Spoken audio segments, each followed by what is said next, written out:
As far back as I can remember, I always wanted to be a gangster.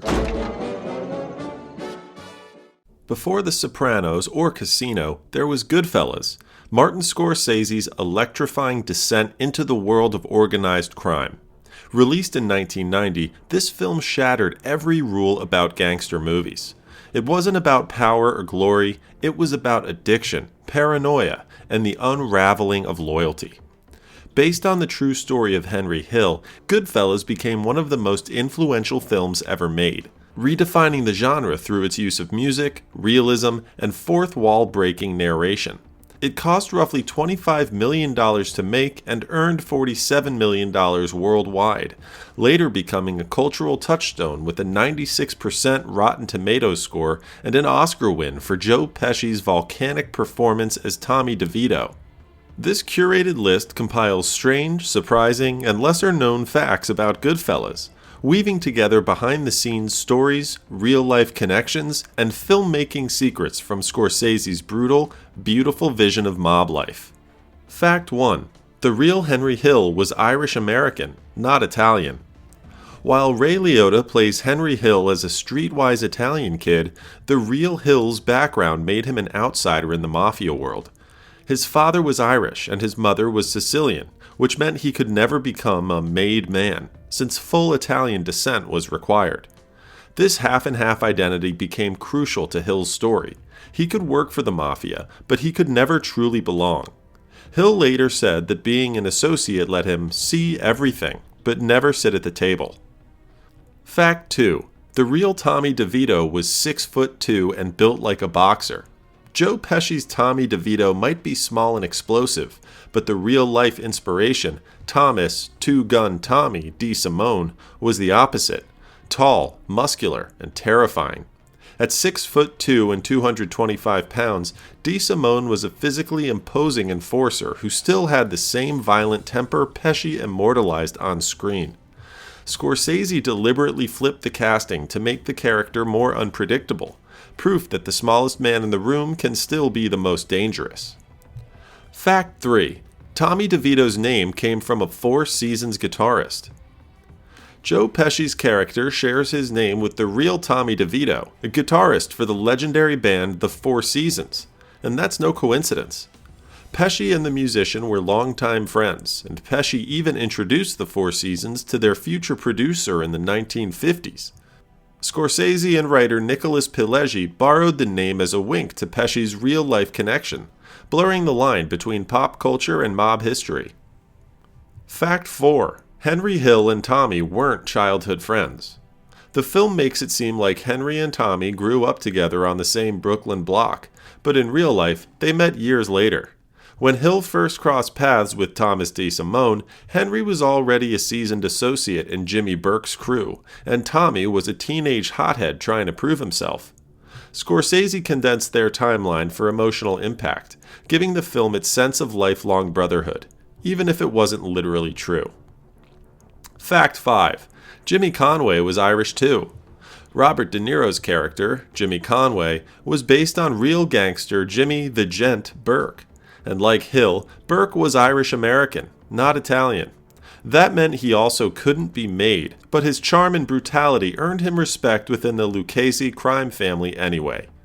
Burke masterminded the 1978 Lufthansa heist, which remains one of the largest cash robberies in U.S. history. De Niro studied Burke's habits closely, even calling the real Henry Hill multiple times during filming to perfect his mannerisms and hand gestures. Fact 6. Real mobsters appeared as extras, and used fake names to get paid. To make Goodfellas feel authentic, Martin Scorsese cast several real-life mob associates as background extras. Many of them provided fake social security numbers to the studio so they could be paid without attracting unwanted attention from authorities. Some of these men even advised the actors on their dialogue, mannerisms, and how business was really done. The result was an atmosphere that didn't feel staged, because in some scenes, it wasn't. Fact 7. The Lufthansa heist was the largest cash robbery in U.S. history. The 1978 Lufthansa heist wasn't just cinematic, it was real. A crew led by Jimmy Burke stole nearly $6 million in cash and jewels from a vault at JFK Airport. an astronomical figure at the time. Despite the high-profile nature of the crime, most of the robbers were murdered before they could spend the money, and Burke himself was never charged with the heist. Scorsese's depiction of the aftermath, paranoid killings and sudden disappearances, mirrored how the real story ended, with everyone dead or vanished. Fact 8. The Lufthansa heist took decades to crack, but justice never landed. For years, the 1978 Lufthansa robbery seemed untouchable. Despite Henry Hill's cooperation, investigators could only convict Louis Werner, an airport worker, for aiding the crime, not for the heist itself. Nearly everyone else connected to the job turned up dead, most likely murdered by Jimmy Burke to tie up loose ends. Decades later, in 2014, the FBI arrested Vincent Asaro, an alleged mob associate, in a long-delayed attempt to solve the case. He was tried for robbery, extortion, and murder, but ultimately acquitted. Technically, the case is closed, but the mystery remains. No one ever found the missing millions. Funny how? I mean, what's funny about it? He's a big boy. He knows what he said. What'd you say?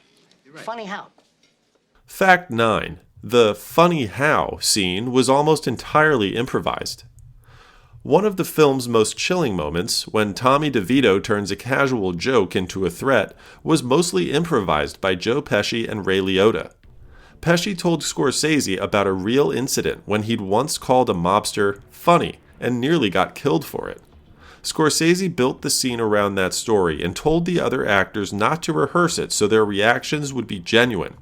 The tension you see on their faces isn't acting.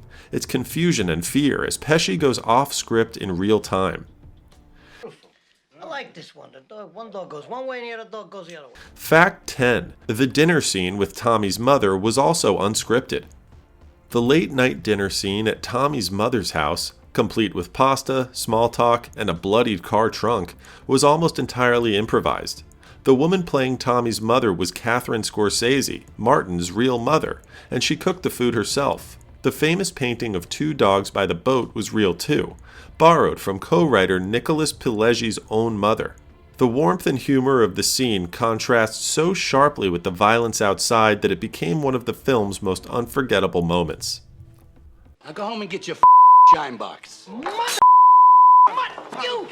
Fact 11. The shine box line came straight from real mob life.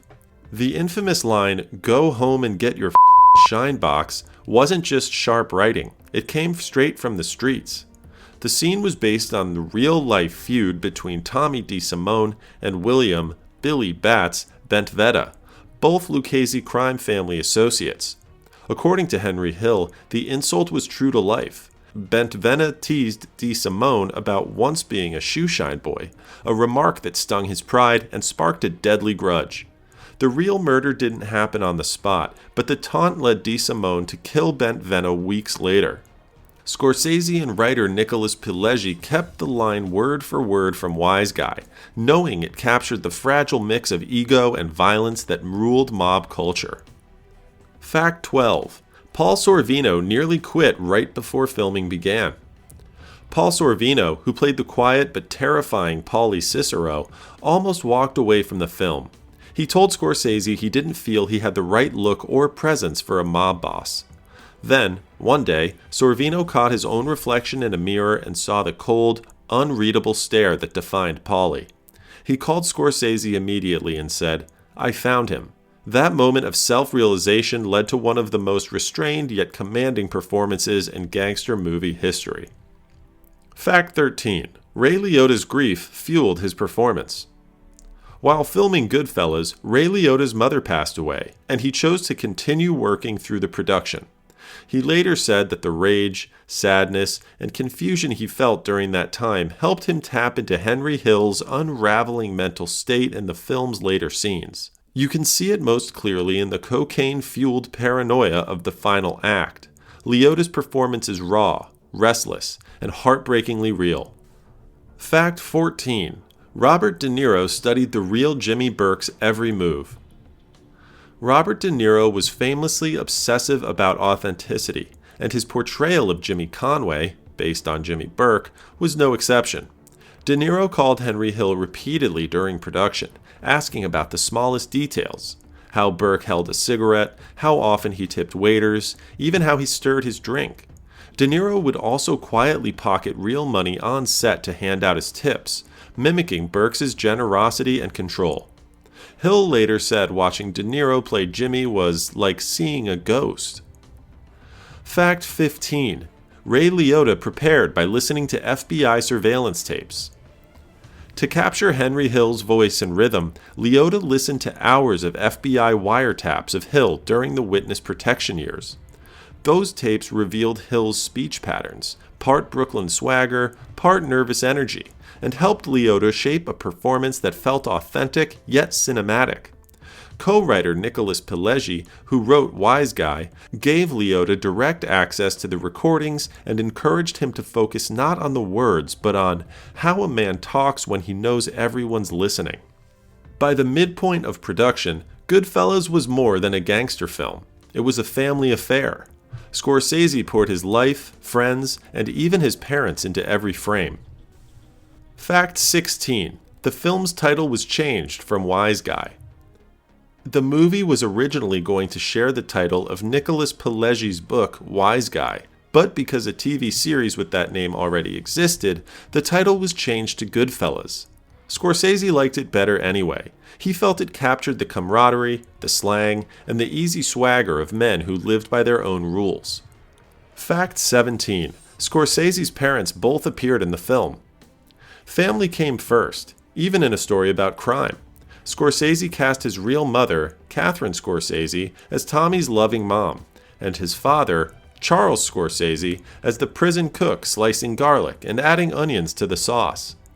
Their warmth and humor gave the film a layer of authenticity and humanity that no professional actor could replicate. Fact 18. The iconic Copacabana shot happened by accident.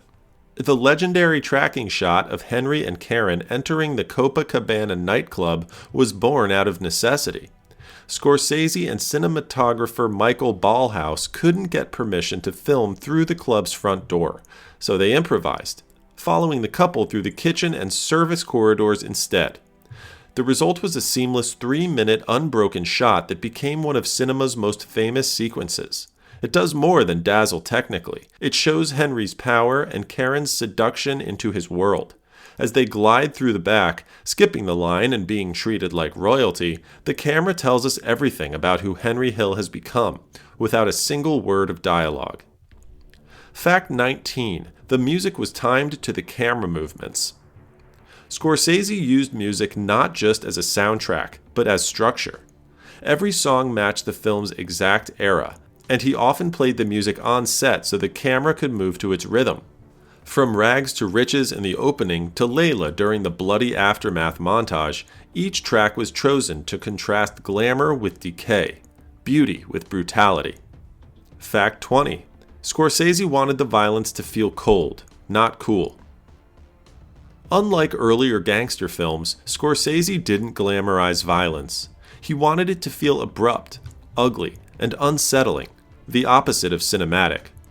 The MPAA demanded that he remove 10 frames of blood from one sequence just to avoid an X rating.